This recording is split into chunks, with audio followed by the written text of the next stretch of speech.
Now हम लोग है ना सी प्लस प्लस में हमने जो पढ़ा था वो यूनिट 2 शुरू करी थी, और यूनिट 2 किसके बारे में थी? ऑपरेटर्स एंड एक्सप्रेशंस के बारे में थी। इसमें हमने क्या पढ़ लिया था? ऑपरेटर्स पढ़ लिए थे। तो ऑपरेटर्स कौन कौन से होते हैं?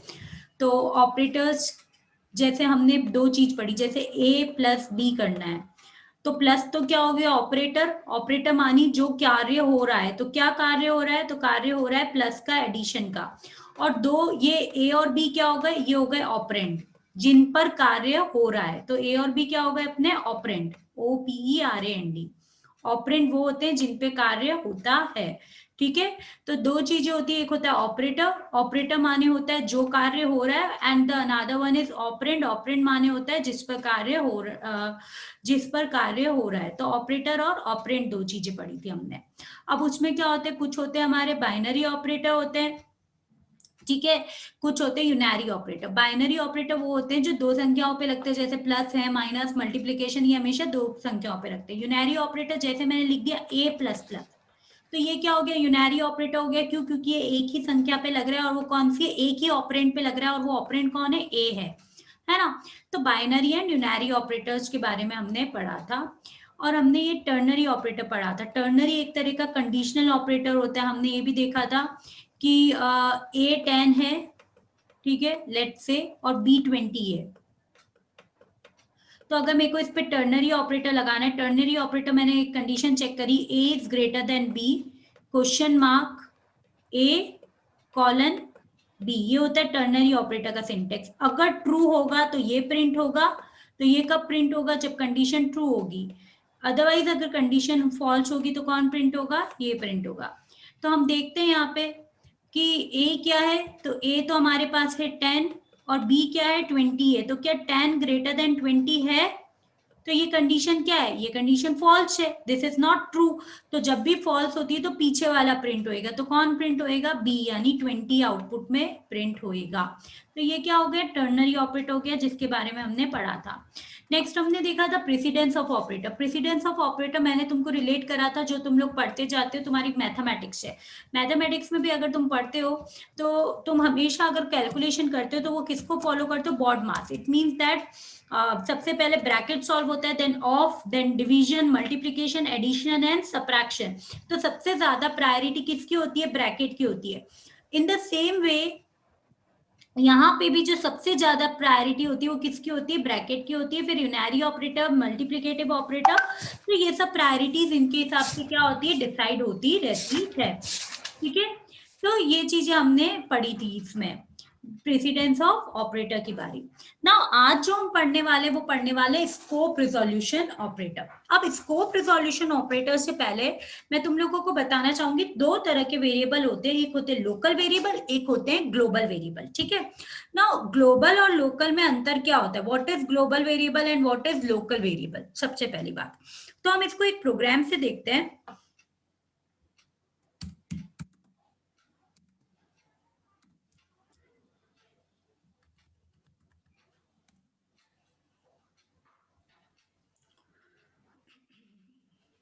स्कोप रिजोल्यूशन ऑपरेटर का उपयोग ही वहां पे आता है। तो लेट मी, हम लोग इसको एक प्रोग्राम से देखते हैं। तो हम एक प्रोग्राम बना रहे हैं, इसको कैसे सेव करेंगे? मैं नोटपैड विंडो में बना रही हूँ। आप लोग चाहें तो नोटपैड विंडो की जगह आप आपके टर्बो सी में भी बना सकते हैं। इसको सेव कहाँ करेंगे? जहां पे मेरा टर्बो सी इंस्टॉल्ड है ना, उस टर्बो सी के बिन के अंदर मैं इसको प्रोग्राम को सेव कर रही हूँ। हमेशा एक्सटेंशन क्या रहना चाहिए? CPP। तो ये मेरा स्कोप रिजोल्यूशन से है ना, है तो मैंने इसका नाम दे दिया स्कोप रिजोल्यूशन .cpp। ठीक है, हमेशा एक्सटेंशन रहना चाहिए .cpp। अगर मुझे कंप्यूटर में कोई भी प्रोग्राम लिखना है C++ का, तो सबसे पहले स्टेटमेंट्स होते हैं इंक्लूड हेडर फाइल करने के। अगर मैं हेडर फाइल को इंक्लूड नहीं करूंगी तो मेरा प्रोग्राम रन नहीं होगा। मेरे पास कौन कौन सी हेडर फाइल होती है इसमें? इसमें होती है मेरे पास iostream .h करके हमारी हेडर फाइल होती है। ठीक है, और जो दूसरी हेडर फाइल है, देखो कल भी हमने प्रोग्राम में कौन सी करी थी? iostream.h। और एक और हेडर फाइल है ponyo.h जो कंसोल से रिलेटेड होती है।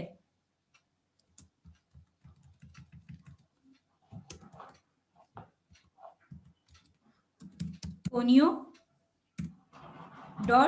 H header file. डन। अब मेरे को क्या करना है, मेन फंक्शन लिखना है, क्योंकि प्रोग्राम का एंट्री पॉइंट कौन सा होता है, कमेंट कैसे देते हैं, एंट्री पॉइंट। तो एंट्री पॉइंट कौन सा होता है, मेन होता है, तो मैंने क्या लिखा, मेन फंक्शन लिखा। ठीक है, कभी भी जब भी आप लोग मेन फंक्शन लिखते हो तो मेन का क्या होता है, कुछ रिटर्न टाइप होता है, या तो कुछ इंटीजर या इस तरह का रिटर्न टाइप होता है जो भी आपको रिटर्न करवाना है। अगर मुझे कुछ भी नहीं रिटर्न करवाना है तो हम लोग पहले की क्लास में पढ़ चुके हैं कि क्या होता है, वॉइड होता है, अगर हमको कुछ भी रिटर्न नहीं करवाना है तो। ठीक है, नाउ लेट्स से मैं यहाँ पे दो वेरिएबल, एक इस मेन के अंदर और मेन के बाहर, लेट्स से मैंने एक वेरिएबल डिक्लेयर करा मेन के बाहर जिसका नाम है ए, और उसकी वैल्यू मैंने दे दी 10। इंटीजर टाइप का वेरिएबल है।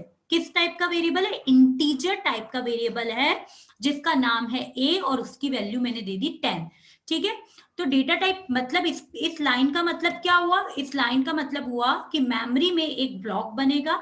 ठीक है, इस ब्लॉक का नाम जो होगा वो क्या होगा, ए होगा।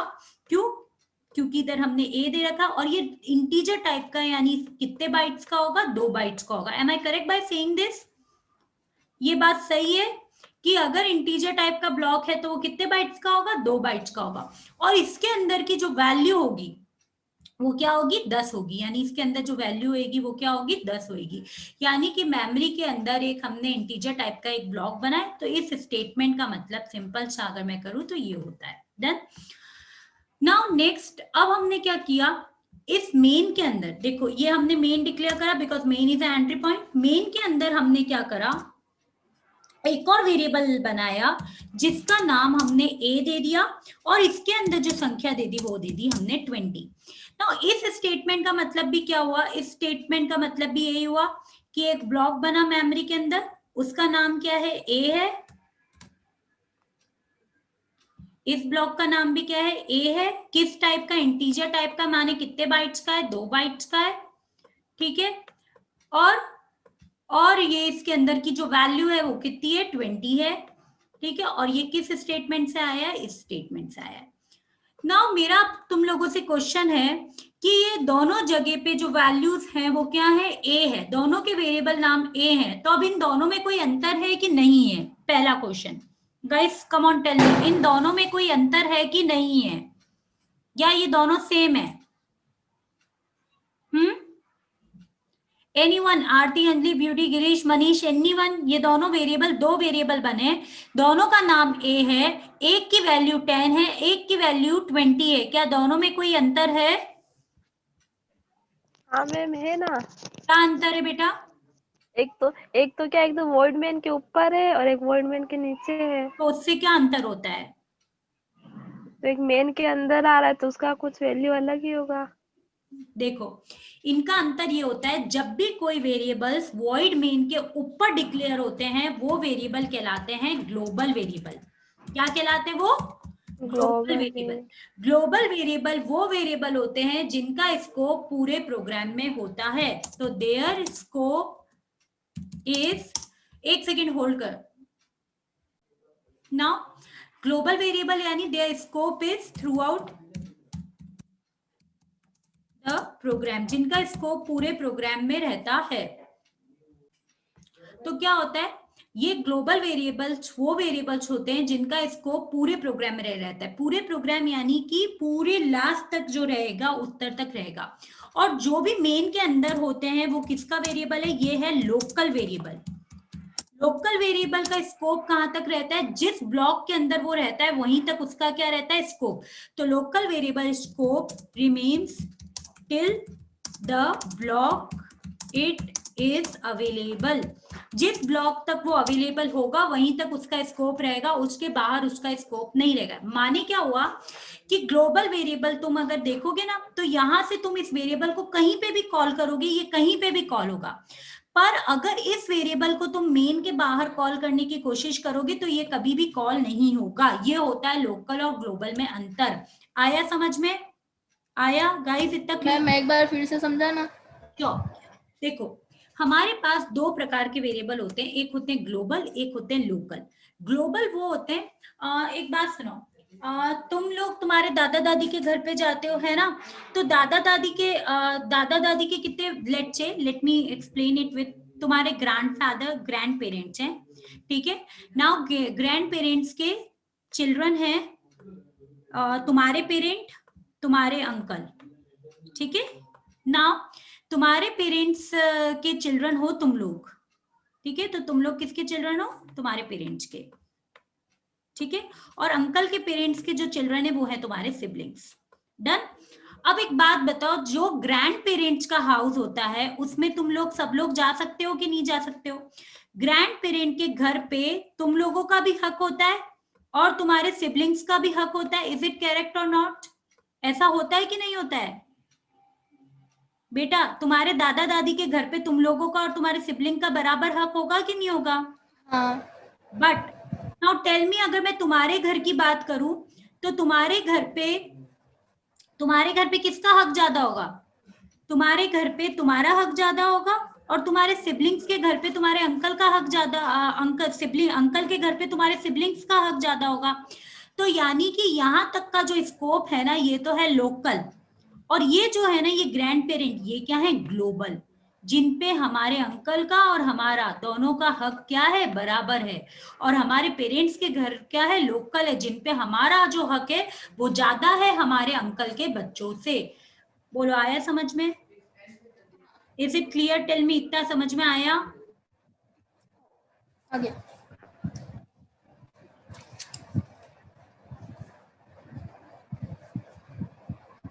तो ये हो गया। अब क्या होता है, ये मेन के अंदर भी मैं क्या क्रिएट कर सकती हूँ? एक ब्लॉक क्रिएट कर सकती हूँ।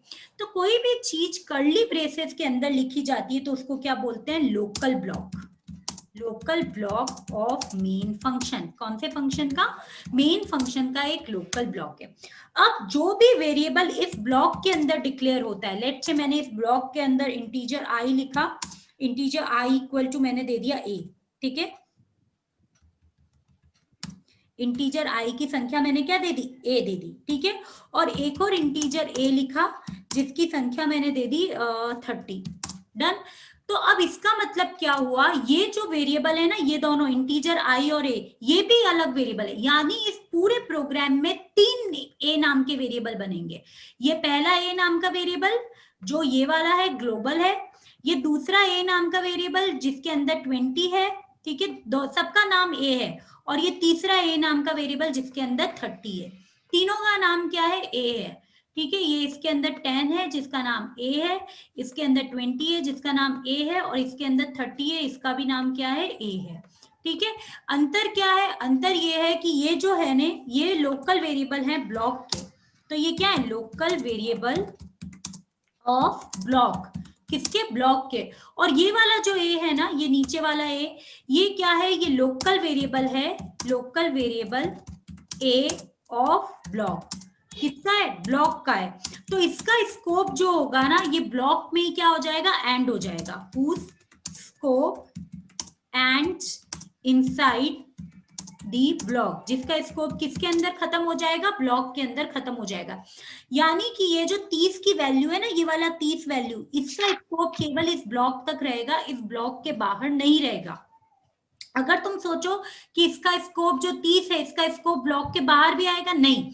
अगर तुम इस ब्लॉक के अंदर ए लिखोगे तो वो कौन सा प्रिंट होगा? 30, और इसका स्कोप क्या रहेगा? इस ब्लॉक तक ही रहेगा, इस ब्लॉक के बाहर क्या हो जाएगा? खत्म हो जाएगा। अब मैं क्या लिखती हूँ? प्रिंट करवाती हूँ वैल्यू। तो सबसे पहले मैंने लिखा कि हम लोग किस में? इनर ब्लॉक में। तो मैं इसको प्रिंट करवाना चाह रही हूँ inner block, inner block print करवाया मैंने, ठीक है। और प्रिंटिंग के बाद न्यू लाइन में आने के लिए हम लोगों ने ऑलरेडी पढ़ चुके हैं, स्लैश एन प्रिंट करते हैं। डन। उसके बाद हम लोगों को क्या करवाना है? वेरिएबल्स को प्रिंट करवाना है। सबसे पहला वेरिएबल जो है इनर ब्लॉक का वो कौन सा? आई है। तो मैं आई को प्रिंट करवा रही हूँ। C out inner variable I if. Inner variable जो आई है उसकी वैल्यू को मुझे प्रिंट करवाना है। तो वैल्यू को प्रिंट करवाने के लिए हम लोग कैसे लिखते हैं? डबल उसमें लिखते हैं आई, ठीक है, जो भी आई की संख्या होगी, और उसके बाद मेरे को फिर से किस में आ जाना है? नई लाइन में आ जाना है। डन। अब मेरे को नेक्स्ट क्या प्रिंट करवाना है? नेक्स्ट मुझे प्रिंट करवाना है वैल्यू ऑफ एम। किसकी? इनर ब्लॉक के, सॉरी, वैल्यू ऑफ एन। तो inner value of N, A, sorry, A is. तो ए किसके अंदर है? ए के अंदर है। तो मैंने फिर से क्या लिख दिया उसमें? स्लैश एन लिख दिया। डन। अब मुझे जो प्रिंट करवानी है वो मेरे को प्रिंट करवानी है आउटर वैल्यू ऑफ ए। क्या प्रिंट करवानी है? आउटर वैल्यू ऑफ ए। तो मैंने यहाँ पे लिख दिया आउटर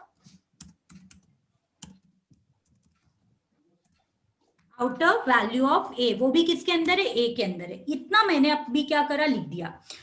नाउ मैं इस बाहर आ गई, इस आउटर ब्लॉक के बाहर आ गई। देखो अभी भी मैं मेन के अंदर हूं पर इस ब्लॉक के बाहर हूं, ठीक है। तो मैंने प्रिंट करवाया सी आउट आउटर ब्लॉक, ठीक है। देन मेरे को स्लैश एन करना है because I want to come into a new line. मुझे न्यू लाइन में आना है, स्लैश एन। डन। अब इसमें मेरे को क्या प्रिंट करवाना है? मुझे आउटर ब्लॉक में दो एम है, एक तो लोकल वेरिएबल ए है और एक है ग्लोबल वेरिएबल ए। तो सबसे पहले मैं लोकल वेरिएबल ए को प्रिंट करवा रही हूँ। तो आउटर में मेरे को प्रिंट करवाना है लोकल वेरिएबल ए इज, ठीक है। लोकल वेरिएबल ए कैसे है प्रिंट होगा? ए से प्रिंट हो गया और मुझे नई लाइन में आ जाना है, so I will write slash N, ठीक है। स्लैश एन यानी क्या होता है? न्यू लाइन कैरेक्टर होता है, हमने सी में भी पढ़ रखा है। दूसरा है सी आउट, और अब मुझे प्रिंट करवाना है ग्लोबल वेरिएबल ए जो बाहर की साइड है। Global variable A is, and I am going to write A slash N. Done हो गया ये प्रिंट। और फिर हमको क्या लेना पड़ता है? गैच लिखना पड़ता है गेटर करेक्टर के लिए, ये हमने लिख दिया गैच। हमारा पूरा प्रोग्राम क्या हो गया? कंप्लीट हो गया। Tell me guys, anyone any issue till here? यहां तक किसी को भी कोई डाउट है? मैंने क्या करा है, एक ग्लोबल वेरिएबल ए लिया, लोकल वेरिएबल ए लिया मेन का, और एक ए वेरिएबल लिया जो ब्लॉक का है। मैं इस इनर ब्लॉक में एक इनर वेरिएबल जो आई है उसकी वैल्यू प्रिंट करा रही हूँ, इनर वैल्यू प्रिंट करा रही हूँ ए की, और outer value of A print करा रही हूँ, मतलब इस वाले ए की वैल्यू प्रिंट कराना चाहती हूँ, ठीक है। नाउ दूसरा मैं प्रिंट करवा रही हूँ आउटर ब्लॉक में लोकल वेरिएबल ए की वैल्यू और ग्लोबल वेरिएबल ए की वैल्यू मुझे प्रिंट करवानी है। अब अगर मैं जब भी लोकल वेरिएबल ए और ग्लोबल वेरिएबल ए की वैल्यू प्रिंट करवाना चाहती हूँ तो वो प्रिंट कैसे होएगी? ये आउटर वैल्यू ऑफ ए मत लिखो, इसको भी लेट से मैं ग्लोबल वैल्यू प्रिंट करवाना चाहती हूँ, ग्लोबल वैल्यू ऑफ ए। तो अब ये मतलब ये इसमें मतलब मैं जो आउटपुट चाहती हूँ वो ये चाहती हूँ कि आई की वैल्यू क्या है? आई की वैल्यू है ए की वैल्यू क्या है? 20, तो यहाँ पे प्रिंट होना चाहिए 20। इनर वैल्यू ऑफ ए कितनी है? 30, तो यहाँ पे प्रिंट होना चाहिए 30। ग्लोबल वैल्यू ऑफ ए कितनी है? 10 है, तो यहाँ पे प्रिंट होना चाहिए 10। लोकल वेरिएबल ऑफ ए की वैल्यू कितनी है? 20, तो यहाँ पे प्रिंट होना चाहिए 20 और यहाँ पे प्रिंट होना चाहिए 10। मतलब जो मेरा आउटपुट आएगा वो मैं कैसा चाहती हूँ मैं आप लोगों को बताती हूँ। यहाँ पे प्रिंट होना चाहिए 20, ओके। यहाँ पे प्रिंट होना चाहिए मेरा, ये इनर वेरिएबल है ना, इनर वेरिएबल की वैल्यू क्या है? 30, तो यहाँ पे प्रिंट होना चाहिए 30। और यहाँ जो है ग्लोबल वेरिएबल की वैल्यू क्या है? 10, तो यहाँ पे प्रिंट होना चाहिए 10, ठीक है। और आउटर ब्लॉक में जो प्रिंटिंग होनी चाहिए वो लोकल वेरिएबल की वैल्यू क्या है? 20, तो यहाँ पे होनी चाहिए 20 और यहाँ पे होना चाहिए 10। तो ये प्रकार का हमारा क्या है, एक पूरा सीन रहेगा। ये मेरे को प्रिंटिंग देनी है। तो लेट अस चेक क्या यही प्रिंटिंग होती है कि कुछ और हो रही है। तो उसके लिए हमको क्या खोलना पड़ेगा? सबसे पहले वी शुड स्टार्ट, हमको क्या खोलना पड़ेगा? टर्बो सी को ओपन करना पड़ेगा, ठीक है। तो हमने टर्बो सी ओपन करा।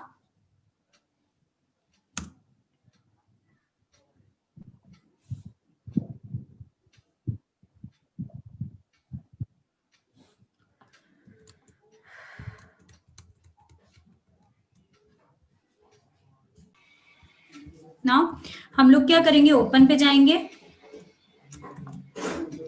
ओपन पे मेरे को जो ओपन करना है वो कौन सा है? मेरा स्कोप रिजोल्यूशन ऑपरेटर। सो मैंने स्कोप रिजोल्यूशन ऑपरेटर ओपन करा, इसको कंपाइल करा हमने।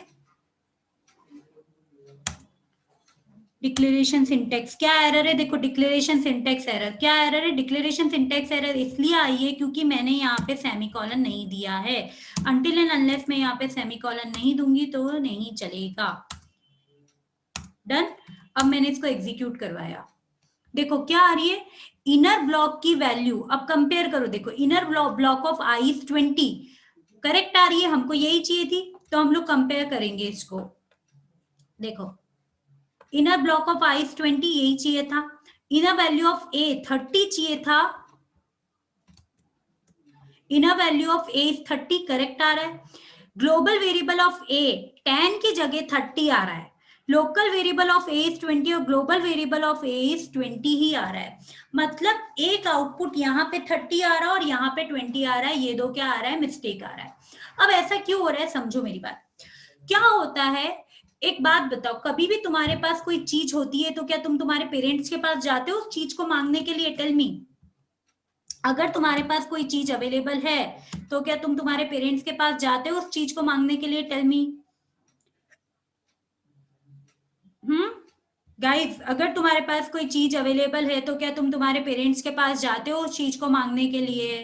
नहीं नहीं मैम। तो क्या हुआ कि वो बोल रहा है कि मेरे पास तो ए वेरिएबल ऑलरेडी अवेलेबल है, तो मैं क्यों जाऊं मेरे पेरेंट का वेरिएबल कॉल करने के लिए? पेरेंट वेरिएबल यानी 10 को क्यों कॉल करूं? मेरे पास जो इनर ब्लॉक में ए है वो उसका नाम क्या है, 30 है, तो मैं 30 प्रिंट करूंगा। अब यहाँ पे 20 क्यों प्रिंट हो रहा है? क्योंकि ये जो वेरिएबल 30 है ना, इसका स्कोप यहाँ पे खत्म हो जाता है। समझ में आया? तो यहाँ पे स्कोप ऑफ 30 एंड्स। क्यों एंड हो जाता है? क्योंकि उसका स्कोप कहां तक है, केवल ये जो ब्लॉक बना हुआ है ना यहीं तक है, इसके बाहर नहीं है। तो उसने बोला मेरा स्कोप तो क्या हो गया, खत्म हो गया। अब अगर तुमको है ना इस 10 को कॉल करना है तो मैं 10 तो कॉल नहीं करूंगा। क्यों? क्योंकि मेरे पास ऑलरेडी ए वेरिएबल है, तो मैं 10 को कॉल क्यों करूं? तो जब भी आप लोगों को ग्लोबल वेरिएबल को कॉल करना होता है तो एक ऑपरेटर यूज आता है जिसका नाम होता है स्कोप रिजोल्यूशन ऑपरेटर। तो हमेशा याद रखो, to call global variable we use, हम किसका उपयोग करते हैं, स्कोप रिजोल्यूशन ऑपरेटर का। ठीक है, देखो मल्टी लाइन कमेंट अगर मुझे देना है तो मैं इस प्रकार से मल्टी लाइन कमेंट दे सकती हूँ।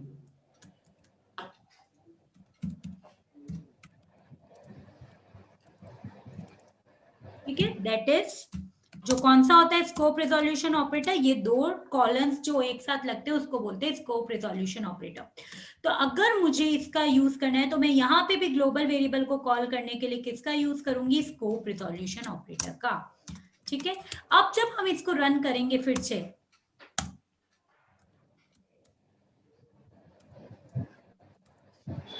देखो अब आप देखोगे ना तो इसमें देखो आउटपुट जैसा हमको चाहिए था वो आया है। लोकल वेरिएबल ऑफ ए क्या है, sorry inner variable, inner block है, inner variable of I is 20, inner value of A is 30, global value of A is 30। हाँ, again it's not showing, hold on, वो ओवरराइट नहीं हुआ है क्या? Overwrite नहीं हुआ प्रोग्राम यहाँ पे, that's why it's not showing. तो हम लोग क्या करेंगे, सबसे पहले ओवरराइट करेंगे प्रोग्राम को यहाँ पे।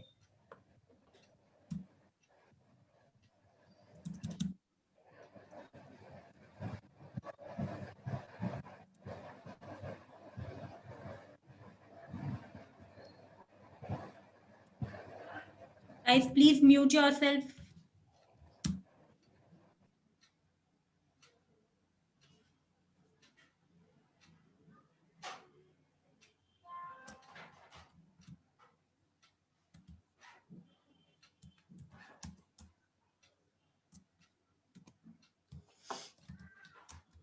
ये स्कोप रेजोल्यूशन यहाँ पे भी आएगा और एक स्कोप रेजोल्यूशन कहाँ पे आएगा, यहाँ पे आएगा। डन।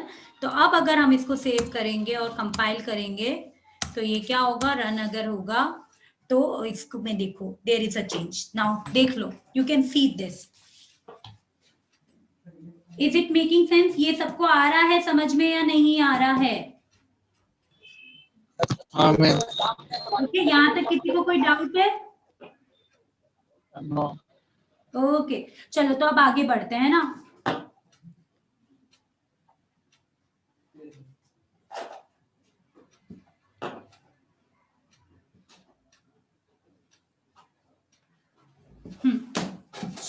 ये क्या हो गया, स्कोप रिजोल्यूशन ऑपरेटर हो गया। तो जब भी आपको ग्लोबल वेरिएबल्स को कॉल करना होता है तो हम लोग किसका उपयोग करते हैं, स्कोप रिजोल्यूशन ऑपरेटर का यूज करते हैं। तो ये हमारा blocks are lines of code in a curly braces, जो हमने पढ़ लिया, जिसके अंदर हमने स्टेटमेंट लिखे। लोकल वेरिएबल क्या होता है ये भी हमने पढ़ लिया और ग्लोबल वेरिएबल क्या होता है ये भी हमने पढ़ लिया।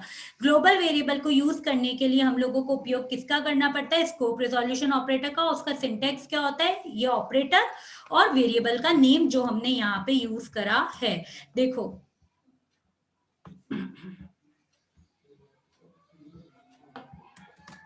देखो ये वेरिएबल का नेम और ये देखो ये स्कोप यूज करा है हमने। सो ये होता है स्कोप रिजोल्यूशन ऑपरेटर, ठीक है।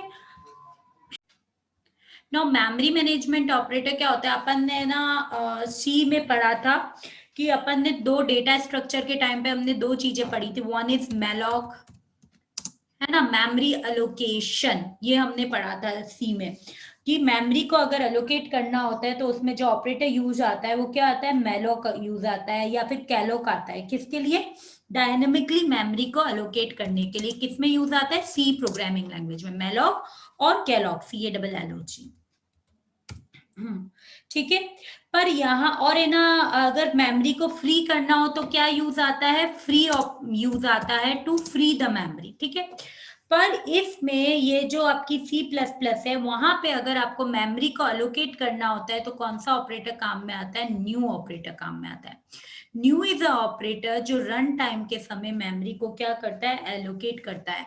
और C++ में ही नहीं, जितनी भी हमारी ऑब्जेक्ट ओरिएंटेड प्रोग्रामिंग लैंग्वेजेस होती हैं, ऊप्स लैंग्वेजेस जितनी भी होती है, उन सभी में न्यू ऑपरेटर काम में आता है टू अलोकेट द मेमोरी। मतलब कि रन टाइम के समय, डायनेमिकली यानी रन टाइम के समय जब प्रोग्राम एग्जीक्यूट होता है उस टाइम के समय अगर हमको मेमोरी को अलोकेट करना है, मेमोरी देनी है किसी प्रोग्राम में, तो हम लोग न्यू वेरिएबल का इस्तेमाल करेंगे। अब इसमें न्यू है ना, जो ये डेटा वेरिएबल होता है, ये कैसे इस्तेमाल करते हैं, पॉइंटर वेरिएबल का नाम लिखते हैं, न्यू लिखते हैं और डेटा टाइप, मतलब आपको वो पॉइंटर वेरिएबल किस डेटा टाइप का बनाना है। माने लेट से एग्जाम्पल के तौर पे अगर मैं डिस्कस करना चाहूँ इसको, तो मैं लिख सकती हूँ, लेट से मैं एक इंटीजर टाइप का पॉइंटर वेरिएबल बनाना चाहती हूँ। तो मैंने लिखा, सबसे पहले पॉइंटर वेरिएबल लिखा इंट पॉइंटर p, ठीक है, is equal to new int. मतलब कि ये जो पॉइंटर p है ये किस टाइप का है, डेटा टाइप का है। इसका मतलब हो गया कि मेरी मेमोरी में एक p नाम का ब्लॉक बनेगा, ठीक है। ये जो p रन टाइम के समय जो ब्लॉक बनेगा ना, इसकी जो टाइप होगा वो होगा इंटीजर, इंटीजर टाइप का होगा। इट मींस कि ये कितने बाइट्स लेगा मेरी मेमोरी में, ये मेरी मेमोरी में 2 बाइट्स लेगा। तो ये होता है इसके मेमोरी एलोकेशन रन टाइम के समय, ठीक है। तो यहाँ पे न्यू ऑपरेटर यूज में आता है इंस्टेड ऑफ यूजिंग आपका मैलॉक ऑपरेटर। अब मैलॉक का नुकसान क्या था, जब हम लोग मैलॉक ऑपरेटर लिखते थे ना तो हमको लिखना पड़ता था ब्रैकेट में साइज ऑफ, या फिर मुझे एक साइज देनी पड़ती थी, जैसे अगर मुझे इंटीजर टाइप का चाहिए तो मुझे साइज ऑफ इंटीजर लिखना पड़ता था, या फिर मुझे क्या देनी पड़ती थी, ब्रैकेट में साइज देनी पड़ती थी, लेट्स से मैलॉक ब्रैकेट में 3 दे दिया। तो ये एक प्रॉब्लम थी इसमें, किसमें, मैलॉक ऑपरेटर में। और इसको रिजॉल्व किसने करा, आपके न्यू ऑपरेटर में। न्यू ऑपरेटर में आपको साइज देने की जरूरत नहीं है, ये अपने आप समझेगा। आपने इंटीजर लिखा तो ये अपने आप 2 बाइट्स का लेगा। आपने इधर अगर कैर लिखोगे, let's say char pointer p is equal to new char, तो ये अपने आप इसको 1 बाइट का बना देगा, ठीक है। तो ये इसका फायदा था आपके किसके, न्यू ऑपरेटर का। सो न्यू ऑपरेटर क्या होता है, रन टाइम के समय मेमोरी को इनिशियलाइज करने के काम में आता है। अच्छा, अब कोई जरूरी नहीं है कि आप इसमें वैल्यू नहीं लिख सकते, this is the only way to write the malloc operator. नहीं, ऐसा नहीं है। न्यू ऑपरेटर को अगर आप वैल्यू साइज अपने हिसाब से देना चाहते हो तो आप ऐसे लिख सकते हो, int pointer p is equal to new int, और ब्रैकेट में आपको लेट से आपको इंटीजर की साइज जो भी रखनी है, लेट से आपको इंटीजर की साइज 25 रखनी है, तो यहाँ पे आप वो वैल्यू जो आपको रखनी है वो वैल्यू दे सकते हो। तो इसका मतलब क्या होगा कि आपने जो इनिशियल वैल्यू दी है वो वैल्यू से आपका है ना जो मेमोरी ऑपरेटर होगा वो इनिशियलाइज हो जाएगा, इस वैल्यू से इनिशियलाइज होगा। तो ये 25 जो वैल्यू होगी वो इंटीजर के अंदर जो p ब्लॉक होगा उसके अंदर स्टोर हो जाएगी, ठीक है। अपार्ट फ्रॉम दिस, आप चाहते हो अगर इसका एरे बनाना तो you can create a array also. मतलब आपको ये तो क्या हो गया, मेरा 25 एक मेमोरी ब्लॉक बना, ठीक है, और उसकी इनिशियल वैल्यू क्या हो गई, 25 हो गई। ये तो ये चीज होगी। पर अगर मुझे कुछ एक स्पेसिफिक साइज का चाहिए तो हम लोग क्या करेंगे, हम लोग कैसे लिखेंगे, let's say integer pointer p is equal to ठीक है, हम लोग पॉइंटर क्यों यूज कर रहे हैं, क्योंकि हम लोग ऑलरेडी पढ़ चुके हैं हमारे ना सी में कि पॉइंटर क्या होता है। Pointer is use to point some address, तो यहाँ पे हम लोग इसको एड्रेस को पॉइंट करवाएंगे। दैट्स व्हाई न्यू इंटीजर 10, इसका मतलब हो गया कि मेमोरी में इंटीजर टाइप के 10 ब्लॉक बन गए। ये जो स्टेटमेंट है ना, इसका मतलब क्या हुआ, एक मेमोरी में 10 ब्लॉक बने इस तरह से। ठीक है, ये ऐसे करके 10 ब्लॉक बन गए। ठीक है, इन सब का टाइप क्या है, हर एक ब्लॉक का टाइप क्या है, इंटीजर है। माने कि हर एक ब्लॉक की जो साइज है वो कितने बाइट की है, 2 बाइट्स की है। यानी अगर मैं इस पूरे की साइज कैलकुलेट करूं तो 10 इंटू 2 इट मीन्स 20। यानी ये पूरा जो पॉइंटर पी वेरिएबल है, इसकी जो पूरे की साइज है इट्स ऑफ 20। ये किसकी साइज का है, 20 साइज का है। Is this much clear till here? Anyone any issue? यहां तक किसी को कोई इशू है? No ma'am. ओके, नाउ अब इसमें क्या होता है, अगर आपको किसी ऑपरेटर को डिलीट करना है, जो भी पॉइंटर आपने क्रिएट करा, तो उसका होता है डिलीट सिंटेक्स। लेट्स से मैंने जो पॉइंटर पी क्रिएट करा उसे मुझे डिलीट करना है, तो मैं सिंपल सा लिख दूंगी डिलीट पी, दैट्स इट। जैसे ही मैंने डिलीट पी लिख दिया, मेरा ये जो पॉइंटर पी है वो क्या हो जाएगा, ऑटोमेटिकली मेमोरी से डिलीट हो जाएगा, फ्री हो जाएगा। तो इससे क्या होता है, हम लोगों को हमेशा याद रखना, अगर हम लोग as a good programming development में जाना चाहते हैं, तो हम लोग जब वेरिएबल का काम खत्म हो जाए तो उसको हम लोगों को फ्री करना चाहिए। क्यों? क्योंकि कंप्यूटर की क्या होती है, एक मेमोरी लिमिट होती है। अगर कोई भी चीज उस मेमोरी लिमिट के बाहर चली जाएगी तो दैट वोंट वर्क, वो करेक्ट तरीके से काम नहीं करेगी। करेक्ट तरीके से भी काम नहीं करेगी, इससे ज्यादा कि ज्यादा से ज्यादा अगर मेमोरी, कभी देखा हमारी सी ड्राइव फुल हो जाती है तो हमारा कंप्यूटर स्लो डाउन हो जाता है ना। तो क्या होता है, इनफैक्ट हम लोगों के भी दिमाग में अगर बहुत ज्यादा एग्जाम, लास्ट एग्जाम तक हमारा दिमाग क्या हो जाता है, ब्लैंक हो जाता है। तो वैसे ही क्या होगा, कंप्यूटर की भी अगर मेमोरी बहुत ज्यादा फुल हो जाएगी तो उसकी प्रोसेसिंग स्पीड क्या हो जाएगी, बहुत धीरे हो जाएगी। तो जिस मेमोरी की स्टोरेज का काम खत्म हो गया है उसको हम लोग क्या करते जाते हैं, डिलीट करते जाते हैं। ठीक है, नाउ नेक्स्ट ये है कि न्यू ऑपरेटर जो है उसके क्या क्या फायदे होते हैं, एडवांटेजेस क्या क्या उसके फायदे हैं। तो क्या क्या फायदे हैं, ये कंप्यूट साइज को ऑटोमेटिकली कंप्यूट कर देता है, जो हमको साइज ऑफ की जरूरत नहीं पड़ती है। ठीक है, ये करेक्ट पॉइंटर टाइप को लिख देता है, इसमें टाइप कास्टिंग की भी जरूरत हमको नहीं पड़ती है। New and delete can be overloaded, इसको हम लोग ओवरलोड कर सकते हैं। Is it clear? इतना किसी को प्रॉब्लम? सो ये सब हमारे क्या हो गए, पूरे एक तरह के पॉइंटर्स, ये मेमोरी एलोकेशन का, मेमोरी मैनेजमेंट का हो गया ना। अब इसमें हम लोगों ने दूसरी जो चीज आती है वो होती है इम्प्लीसिट कन्वर्जंस, और we can say type casting, जो हमने पढ़ लिया ऑलरेडी। हमने ये चीज इम्प्लीसिट कन्वर्जंस पढ़ लिया था कि क्या होता है, राइट? टाइप कास्टिंग, गाइस मुझे कौन हेल्प करेगा, टाइप कास्टिंग माने क्या होता है, what is type casting, who is going to help me? वो मैम होता है इंटीजर को डबल में कन्वर्ट करना। कब जरूरत पड़ती है इंटीजर को डबल में कन्वर्ट करने की?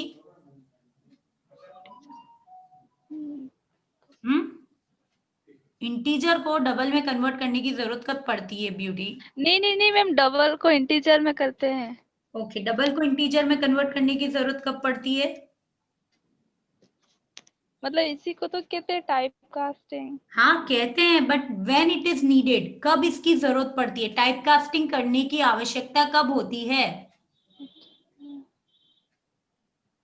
हम्म, जो आप लोग टाइप कास्ट करते हो ना, उसकी आवश्यकता कब होती है? सी, मैंने यहाँ पे एक एग्जाम्पल दे रखा है, इंटीजर आई इक्वल टू 10, मतलब कि एक मेमोरी में एक ब्लॉक बना जिसका नाम है आई, जो इंटीजर टाइप का है, यानी उसकी साइज कितनी है, 2 बाइट्स की है। ठीक है, और उसके अंदर जो संख्या है वो क्या है, 10 है। आया समझ में? फ्लोट ए इक्वल टू आई, यानी कि मेमोरी में एक ब्लॉक बना जिसका नाम है ए, जिसका टाइप क्या है, फ्लोट। फ्लोट यानी कितने बाइट्स का है, 4 बाइट्स का है। ठीक है, अब क्या हुआ, ए के अंदर आई को डालना है। अगर ए के अंदर आई को डालना है तो आई की साइज कितनी है, 2 बाइट्स की है, और ए की साइज कितनी है, 4 बाइट्स की है। क्या 2 बाइट्स 4 बाइट्स के अंदर जा सकता है? टेल मी, क्या 2 बाइट्स 4 बाइट्स के अंदर जा सकता है? हाँ, सो आरती इज करेक्ट बाय सेइंग जा सकता है, बट आरती क्यों जा सकता है? आई जो है वो उसकी वैल्यू ए के अंदर क्यों जा सकती है? आरती कम ऑन टेल मी, आरती जा क्यों सकता है बेटा? गाइस वो इसलिए जा सकता है कि 2 बाइट्स जो है वो इजीली 4 बाइट्स के अंदर एकोमोडेट हो सकती है। सुनो, 4 कमरे के घर में 2 लोग रह सकते हैं कि नहीं रह सकते हैं? Yes ma'am. है ना? पर 2 कमरे के घर में है ना 4 लोग नहीं रह सकते। तो ये वो वाली हालत है कि 2 बाइट्स जो है वो इजीली 4 बाइट्स में एलोकेट हो जाएगी, और ये जो इंटीजर आई होगा वो अपने आप बदल जाएगा किसमें? फ्लोट में। इस चीज को बोलते हैं ऑटो बॉक्सिंग। इस चीज को क्या बोलते हैं? ऑटो बॉक्सिंग, ऑटोमेटिकली बदल जाना, ऑटो बॉक्सिंग। पर अगर मैं यहीं के यहाँ पे बात करूं कि यहाँ पे एक मेमोरी में फ्लोट नाम का ब्लॉक बना जिसके अंदर संख्या है 23.45, जो कितने बाइट्स की है? 4 बाइट्स का ब्लॉक है। अब मैं इस 4 बाइट्स के ब्लॉक को की वैल्यू को, ये 23.45 को मैं इस आई के अंदर डालना चाहती हूं जो कितने बाइट्स का है? मात्र 2 बाइट्स का है। ये पॉसिबल नहीं है। क्यों नहीं है? क्योंकि 4 बाइट्स कभी भी 2 बाइट्स में एकोमोडेट नहीं हो सकती है। तो इस टाइम पे हमको टाइप कन्वर्जन की जरूरत पड़ेगी। इम्प्लीसिट टाइप कन्वर्जन और एक्सप्लिसिट टाइप कन्वर्जन 2 प्रकार के कन्वर्जन होते हैं। तो जब हम लोग फोर्सफुली टर्म कन्वर्जन करेंगे यहाँ पे, तो इसको बोलेंगे हम लोग, ठीक है, बाहरी तौर पे कन्वर्ट करना, एक्सप्लिसिट कन्वर्ट करना। तो उसको करने के लिए हम लोग क्या लिखते हैं? जिसको भी मुझे बदलना है, सॉरी आई नहीं आएगा, यहाँ पे ए आएगा। मतलब ए को स्टोर करवाने से पहले किसमें बदल दो? इंटीजर में बदल दो। तो ये क्या होगा? ए को, ये ए है, ए को स्टोर करवाने से पहले इंटीजर में जब ये बदलेगा तो ये जो 23.45 होगा ना, इसमें 45 ट्रंकेट हो जाएगा। ट्रंकेट होना यानी हट जाएगा, और इसके अंदर केवल क्या चला जाएगा? 23 चला जाएगा। इसको बोलते हैं टाइप कन्वर्जन। यहां तक क्लियर हो गया गाइस सब लोगों को? यहां तक किसी को कोई इशू है? No ma'am. अब इसमें जो सिंटेक्स था ना, सी में जब तुम टाइप कन्वर्जन लिखते थे तो सी में तुम्हारा जो सिंटेक्स होता था वो होता था टाइप नेम, जिसमें कन्वर्ट करना है वो, और कन्वर्जन। टाइप नेम कहाँ पे लिखते थे तुम? ब्रैकेट में लिखते थे। पर C++ में क्या होता है? टाइप नेम ब्रैकेट में नहीं आता है, टाइप नेम तो ओपन आता है। देखो मैंने इंटीजर ओपन लिखा है, और जिसको कन्वर्ट करना है वो ब्रैकेट में लिखा है। ये जो ए होगा ना यहाँ पे, ये ए है, वो किस में आएगा? ब्रैकेट में आएगा। सो ये सिंटैटिकली इसका C++ और इसका डिफरेंस है। सो ये पूरा हमारा क्या हो गया अभी तक का, जो हमने अभी एक क्विक रिकैप ले लेते हैं अभी तक जो हमने पढ़ लिया है उसका, यूनिट नंबर 2 में। So what we have done, हमने है ना ऑपरेटर्स पढ़ लिए हैं। ऑपरेटर्स कौन कौन से होते हैं? Arithmetic, relational, logical, bitwise, assignment, unary, ternary, miscellaneous operator. Arithmetic यानी कौन कौन से होते हैं हमारे? प्लस माइनस जितने भी होते हैं। बाइनरी यानी जो 2 संख्या पे लगते हैं, और यूनरी यानी जो सिंगल संख्या पे लगते हैं। और इसमें हमने एग्जाम्पल्स भी डिस्कस करे थे, जैसे a+b है, a-b है, तो ये सब बाइनरी है, 2 पे लग रहे हैं, ठीक है। अब यूनरी यानी a++, तो a अकेले a की वैल्यू पे लग रहा है, तो ये क्या है? यूनरी ऑपरेटर है, ठीक है। सिंगल ऑपरेंड पे लगेंगे तो वो यूनरी कहलाएंगे। टर्नरी ऑपरेटर सेम है, इफ एल्स कंडीशंस की तरह होता है। तो ये सब हम लोग ऑलरेडी क्या कर चुके हैं? डिस्कस कर चुके हैं ऑपरेटर्स के बारे में। ये प्रेसिडेंस ऑफ ऑपरेटर्स है जो हमने हमारे डेटा स्ट्रक्चर में भी पढ़ा था, है ना, किसकी प्रायोरिटी ज्यादा होती है। देन हमने स्कोप रिजोल्यूशन ऑपरेटर पढ़ा था। हमारे पास 2 तरह के वेरिएबल होते हैं, एक होते लोकल वेरिएबल, एक होते ग्लोबल वेरिएबल। लोकल वेरिएबल वो होते हैं जिनका स्कोप केवल एक पर्टिकुलर प्रोग्राम तक रहता है या किसी एक पर्टिकुलर ब्लॉक या लूप तक रहता है। पर ग्लोबल वेरिएबल वो होते हैं जिनका scope throughout the program रहता है। और ऐसे वेरिएबल को हमको अगर एक्सेस करना है तो हम लोगों को ये स्कोप रिजोल्यूशन ऑपरेटर जो होते हैं, ये दो कॉलन, इसको यूज करना पड़ता है। So we have done this one also, scope resolution operator. And last but not the least, हमने क्या पढ़ा था? Memory management operator. मेमोरी को रन टाइप के समय एलोकेट करने के लिए जो ऑपरेटर काम में आते हैं वो कौन से होते हैं? न्यू एंड डिलीट ऑपरेटर, ठीक है। वो ये सब काम में आते हैं, तो ये हमने पढ़ लिया है। जो हमारा कल का टास्क होगा पढ़ने का वो होगा हमारा C++ के एक्सप्रेशंस। एक्सप्रेशंस माने क्या होता है, किसी को पता है व्हाट इज एक्सप्रेशंस? सुनो मेरी बात, जब मैंने लिखा a equal to a plus B multiply by c, ठीक है, ये ब्रैकेट में लिया, minus d divide by e plus f, तो ये जो चीज मैंने लिखी ना, जिसमें बहुत सारे अर्थमेटिक ऑपरेटर्स भी आ गए, ऑपरेंड भी आ गए, तो ये पूरा स्टेटमेंट क्या कहलाता है? एक्सप्रेशन कहलाता है। आया समझ में इतना? तो कल हम लोग पढ़ेंगे, हमारे पास जितने डिफरेंट तरह के एक्सप्रेशंस हैं, special assignment expression, constant, integral, float, pointer, relational, logical and bitwise expression, इन सब के बारे में कल हम लोग धीरे धीरे देखेंगे कि ये सब एक्सप्रेशंस क्या होते हैं। ठीक है, तो कल का जो हमारा टॉपिक रहेगा वो रहेगा हमारा C++ के एक्सप्रेशंस जो होते हैं वो कैसे काम करते हैं। ठीक है, यहां तक किसी को भी कोई डाउट है तो आप लोग पूछ सकते हैं मुझे। Guys, anyone, any doubt you can ask with me right away.